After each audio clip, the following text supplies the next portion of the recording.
Pada zaman dahulu hiduplah seorang suami istri di negeri entah berantah. Mereka sangat miskin karena disumpahi oleh Bantara Indra sangat dibenci oleh semua orang. Setiap kali mereka mengemis di pasar, mereka dipukuli dan diusir.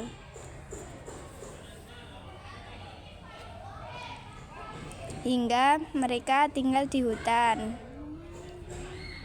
1 tahun kemudian istri si miskin hamil dengan usia kandungan 3 bulan. Sang istri sangat menginginkan buah mangga yang ada di kerajaan. Sayang, aku sangat menginginkan buah mangga yang ada di Taman Raja. Si miskin pun terketuk hatinya karena saat ia menjabat sebagai seorang raja, ia tidak ingin memiliki anak. Namun sekarang ia akan memiliki seorang anak. Istriku, apakah kamu sudah kehilangan akal? Kau tak tahu hubungan kita dengan kerajaan itu sangatlah buruk. Istrinya yang mendengar perkataan suami itu menangis lalu. Istriku, jangan menangis, akan kucarikan buah mangga. Istrinya pun berhenti menangis. Lalu si miskin pergi ke pasar mencari buah mangga. Sesampainya di pedagang buah, ia rayu untuk meminta buah mangga. Ia ragu untuk meminta buah mangga. Hai miskin, apa yang kau inginkan? Jika Tuhan memiliki belas kasihan, berikan saya sebiji buah mangga. Yang sudah busuk pun tak apa Tuhan.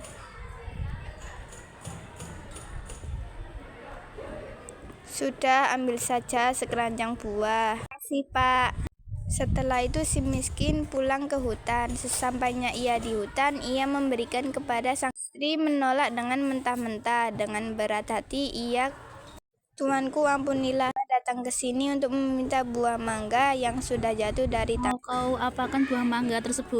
untuk istri saya yang sedang mengandung Tuan. Baik, ini saya berikan setangkai buah mangga, terima kasih.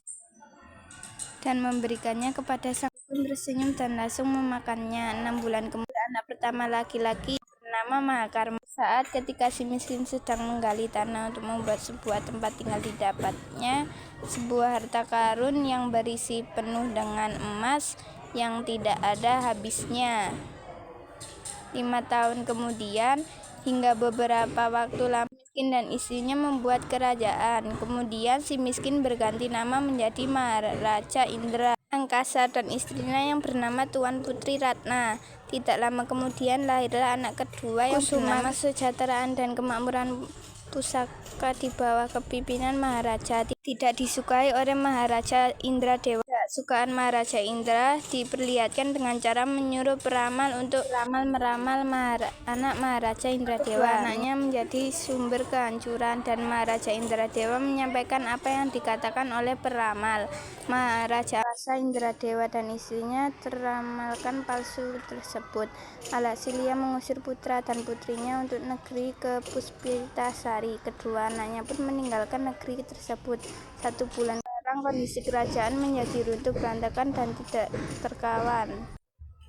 Di pertengahan perjalanan tanpa tujuan, kedua kakak dan adik itu berteduh di bawah pohon untuk beristirahat sejenak. Merasa lapar, mereka berinisiatif untuk ke pasar dan membeli seekor burung. Permisi Pak, apakah saya boleh meminta api? Pencuri tolong, saya hanya meminta sebuah api saja, dan membuang Mahakarma ke laut. Karena kejadian tersebut, Mahakarma dan adiknya menjadi terpisah. Putri Nila Kusuma ditemui oleh raja. Hai cantik, kau sendirian saja di sini. Bagaimana kalau kau pulang saja? Ikut denganmu. Bagaimana dengan kakakku Hila? Ya, karena kau sendirian di sini, mending ikut denganku dan akan kujadikan kau istri. Nila Kusuma itu pun pergi Raja Magendra dan ia dinikahi. Dan Mahakarma terdampar di sebuah pulau. Untuk dijadikan santapan, Mahakarma tidak sendirian. Raksasa yang mencuri Putri Rahma sebelum berhasil dijadikan santapan, raksasa tersebut berhasil dibunuh oleh Mahakarma. Keduanya mencari kapal untuk pergi dari pulau tersebut. Hal tersebutlah jalan mulus sebab nahkoda kapal yang mereka tumpangi ternyata menyukai Putri, yang membuat Putri Cahyani disekap. dan Mahakarma dibuang ke laut. Mahakarma ditelan oleh paus. Burung jawali milik Nenek Kebayan memberitahu adanya Mahakarma di dalam perut paus tersebut dan meminta nenek untuk membelanya dengan perlahan, karena burung tersebut dan Nenek Mahakaya selamat. Setelah kejadian itu, Mahakarma bersama dengan Nenek Kebayan sebagai perjual bunga. Ternyata bunga tersebut disukai oleh adiknya dan juga Putri Cahyani. Karena itulah Mahakarma bertemu dengan adiknya, yaitu Putri Nila Kusumawara. Lalu Mahakarma dan adiknya yang bernama Putri Nila Kusuma datang untuk meminta kerajaan Puspasari.